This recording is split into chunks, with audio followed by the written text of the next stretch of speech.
இன்னைக்கு வீடியோல ஃப்ளவரானோட first batch குட்டியை செகண்ட் பேட்ச் தம்பிகளோட ரிலீஸ் பண்ண போறேன். வாட்டர் கேன்ல தனியா கேர் பண்ணி வளர்த்தா சீக்கிரம் வளர்ந்துருவான்னு பார்த்தா இவனோட தம்பிகளை பார்க்காம இவனால இருக்க முடியல போல. அதனால வளரவே மாட்டேன்னு அடம்பிடிச்சு இப்ப தம்பிகளோட சேர போறான்.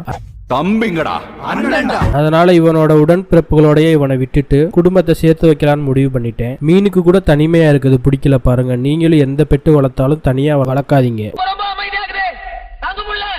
வாட்டர் கேன்ல இவனை தெளிவா பார்க்க முடியல, அதனால கிளியரா பார்க்கலாம்னு சொல்லி பிளாஸ்டிக் கப்ல இவனை போட்டாச்சு. எப்படி சூப்பரா இருக்கான் பாருங்க. இவனை அப்படியே எடுத்து தம்பிங்க கிட்ட காட்டலாம். கப்போடே இவனை டேங்க்ல மிதக்க விட்டாச்சு. எப்படி கடல்ல போட்டு போற மாதிரி கப்பு டேங்க்ல போகுது பாருங்க. தம்பிங்களை எல்லாம் குறுகுறுன்னு பாத்துக்கிட்டு இருக்கான். யாரா அவன் கொடூரமா இருக்கான்னு தம்பிங்க எல்லாம் ஒவ்வொருத்தவனா பார்த்துட்டு பயந்து போறாங்க. குட்டியா இருக்க தம்பிங்களோட இவன் சண்டை போடாம இருந்தாலே போதும். இவனோட சைஸ்ல இருக்க ஒரே ஒரு ஃபிஷ் அந்த ஃபிஷ் தான். அவனுக்கு இவனுக்கும் தான் அண்ணன் தம்பி சண்டை வரும்னு நினைக்கிறேன். சரி ரிலீஸ் பண்ணி விட்டுறலாம். பாவம் இப்படி ஜாலியா அங்கிட்டு இங்கிட்ட சுத்துறான் பாருங்க.